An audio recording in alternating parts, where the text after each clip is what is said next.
श्री परमात्मने नमः। श्री चैतन्य चरित्रावली अध्याय प्रभु का पुरी में भक्तों से पुनर्मिलन। आगे रूप का नाम सुनते ही चौंक कर प्रभु ने कहा, हाय क्या कहा, रूप आए हैं क्या? यह कहते कहते प्रभु उनका आलिंगन किया और उन्हें वहीं रहने की आज्ञा दी। इसके अनंतर प्रभु ने सभी गौड़ीय तथा पुरी के भक्तों के साथ श्री रूप का परिचय करा दिया। श्री रामानंद राय और सर्वभौम महाशय दोनों ही कवि थे। रूप जी का परिचय पाकर ये दोनों ही परम संतुष्ट हुए और प्रभु से इनकी कविता सुनने के लिए प्रार्थना करने लगे।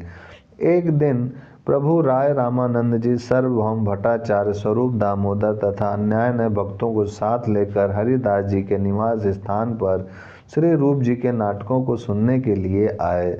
सबके बैठ जाने पर प्रभु ने रूप जी से कहा, रूप तुम अपने नाटकों को इन लोगों को सुनाओ।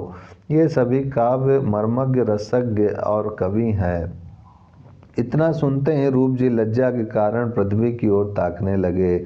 उनके मुख से एक भी शब्द नहीं निकला। तब प्रभु ने बड़े ही स्नेह के साथ कहा, वाह जी, यह अच्छी रही। हम यहाँ तुम्हारी कविता सुनने आए हैं, तुम शर्माते हो। शर्म की कौन सी बात है? कविता का तो फल यह है कि वह रसिकों के सामने सुनाई जाए। हाँ सुनाओ, संकोच मत करो। देखो ये राय बड़े भारी रस मर्मज्ञ हैं, इन्हें तो हम पकड़ लाए हैं। राय ने कहा, हाँ जी सुनाइए। इस प्रकार शर्माने से काम न चलेगा। पहले तो अपने नाटक का नाम बताइए, फिर विषय बताइए, तब उसके कहीं कहीं स्थलों को पढ़कर सुनाइए। इस पर भी रूप चुप ही रहे। तब प्रभु स्वयं कहने लगे, इन्होंने ललित माधव और विदग्ध माधव ये दो नाटक लिखे हैं।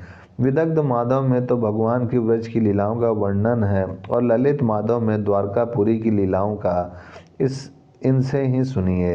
इन्होंने रथ के सम्मुख नृत्य करते समय जो मेरे भावों को समझकर श्लोक बनाया था, उसे तो मैंने आप लोगों को सुना ही दिया। अब इनके नाटकों में से कुछ सुनिए। राय ने कुछ प्रेम पूर्वक भर्त्सना स्वर में कहा, क्यों जी, सुनाते क्यों नहीं? देखो प्रभु भी कह रहे हैं, प्रभु की आज्ञा नहीं मानते। हाँ, पहले विदग्ध माधव का मंगलाचरण सुनाइए। नांदी के मुख से भगवान की वंदना में जो प्रारंभ में श्लोक कहा गया है, उसे ही सुनाइए। इतना सुनते ही लजाते हुए श्री रूप जी धीरे धीरे विदग्ध माधव का मंगलाचरण पढ़ने लगे। श्लोक को सुनते ही सभी एक स्वर में वाह वाह करने लगे। रूप जी का लज्जा कारण मुख लाल पड़ गया। वे नीचे की ओर देख रहे थे। इस पर राय ने कहा, रूप जी आप तो बहुत ही अधिक संकोच करते हैं, इसीलिए लीजिए मैं आपके काव्य की प्रशंसा ही नहीं करता। अच्छा, तो यह तो भगवान की वंदना हुई। अब भगवत स्वरूप जो गुरुदेव हैं, जो कि प्राणियों के एकमात्र भजनीय और इष्ट हैं, भगवत वंदना के अनंतर उनकी वंदना में जो कुछ कहा हो उससे और सुनाइए। यह सुनकर श्री रूप जी और भी अधिक सिकुड़ गए। महाप्रभु के सम्मुख उन्हीं के संबंध का श्लोक पढ़ने में उन्हें बड़ी गड़बड़ाहट सी होने लगी, किंतु फिर भी राय महाशय के आग्रह से रुक रुक कर ये लजाते हुए पढ़ने लगे। इसे सुनते ही प्रभु कहने लगे, भगवान जाने इन कवियों को राजा लोग दंड क्यों नहीं देते। किसी की प्रशंसा करने लगते हैं तो आकाश पाताल लेख कर देते हैं। इनसे बढ़कर झूठा और कौन होगा। इस श्लोक में तो अतिशयोक्ति की हद कर डाली है। राय ने कहा, प्रभु इसे तो हम ही समझ सकते हैं, यथार्थ वर्णन तो इसी श्लोक में किया गया है। ऐसे स्वाभाविक गुणपूर्ण श्लोक की रचना सभी कवि नहीं कर सकते। इतना कहकर राय विदग्ध माधव के अन्य भी बहुत से स्थलों को सुना और सुनकर उनके काव्य की हृदय से भूरी पूरी प्रशंसा की। विदग्ध माधव को सुन लेने पर राय रामानंद जी कहने लगे, अपने दूसरे नाटक ललित माधव की माधुरी की वानगी भी इन सभी उपस्थित भक्तों को चखा दीजिए। हाँ, उसका भी पहले मंगलाचरण का श्लोक सुनाइए। यह सुनकर श्री रूप जी फिर उसी लहजे के साथ श्लोक पढ़ने लगे।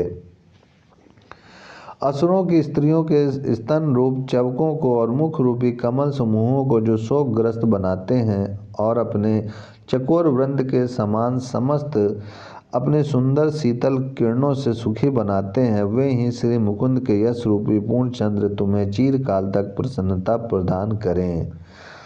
यह सुनकर सभी ने कहा धन्य है। और साधु साधु की ध्वनि समाप्त होने पर राय महाशय ने कहा, श्री भगवान की स्तुति के अनंतर इष्ट स्वरूप श्री गुरुदेव की स्तुति में जो श्लोक हो उसे भी सुनाइए।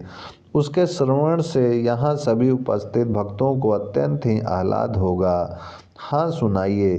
प्रभु की ओर न देखते हुए धीरे धीरे श्री रूप जी पढ़ने लगे, जो अवनी पर उदित होकर द्विज राज की स्थिति में रहते हुए निज प्रणय रूपी रसामृत को वितरण कर रहे हैं और अज्ञान रूपी अंधकार समूह को दूर करते हैं, वे ही संपूर्ण जगत के मन को वश में करने वाले सचिनंदन नाम के चंद्रमा हमारा कल्याण करें, हमारे लिए मंगल विधान करें।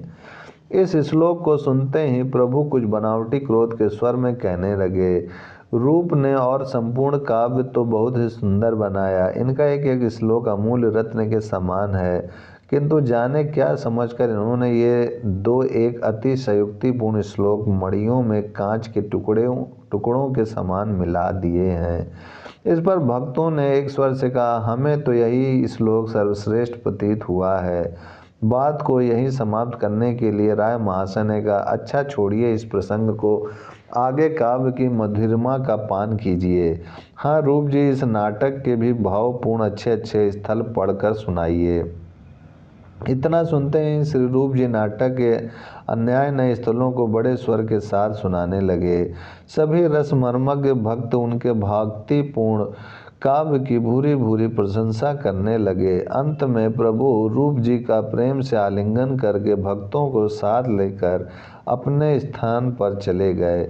इस प्रकार भक्तों के साथ रथ यात्रा और चतुर्मास के सभी त्योहारों तथा पर्वों को पहले की भांति धूमधाम से मनाकर कुआर के दशहरे के बाद भक्तों को गौड़ के लिए विदा किया। नित्यानंद जी से प्रभु ने प्रतिवर्ष पुरी न आने का पुनः आग्रह किया, किंतु उन्होंने प्रभु प्रेम के कारण इसे स्वीकार नहीं किया। सभी भक्त गौड़ देश को लौट गए। श्री रूप कुछ दिनों प्रभु के पास और रहे। अंत में कुछ समय के पश्चात प्रभु ने उन्हें वृंदावन में ही जाकर निवास करने की आज्ञा दी। प्रभु की आज्ञा सिरोधार करके वे गौड़ देश होते हुए वृंदावन जाने के लिए उद्यत हुए। यही इनकी प्रभु से अंतिम भेंट थी। यहाँ से जाकर ये अंतिम समय तक श्री वृंदावन की पवित्र भूमि में ही श्री कृष्ण कीर्तन करते हुए निवास करते रहे। व्रज की परम पावन भूमि को छोड़कर ये एक रात्रि के लिए भी व्रज से बाहर नहीं गए। प्रभु ने जाते समय इनका प्रेम पूर्वक आलिंगन किया और भक्ति विषयक ग्रंथों के प्रणयन की आज्ञा प्रदान की। इन्होंने प्रभु की आज्ञा सिरोधार करके श्री कृष्ण के गुणगान में ही अपना संपूर्ण समय बिताया। गौड़ में इनकी कुछ धन संपत्ति थी, उसका परिवार वालों में यथारीति विभाग करने के निमित्त इन्हें गौड़ भी जाना था। इसीलिए ये प्रभु से विदा होकर गौड़ देश को ही गए और वहाँ इन्हें लगभग 1 वर्ष धन संपत्ति की व्यवस्था करने के निमित्त ठहरना पड़ा।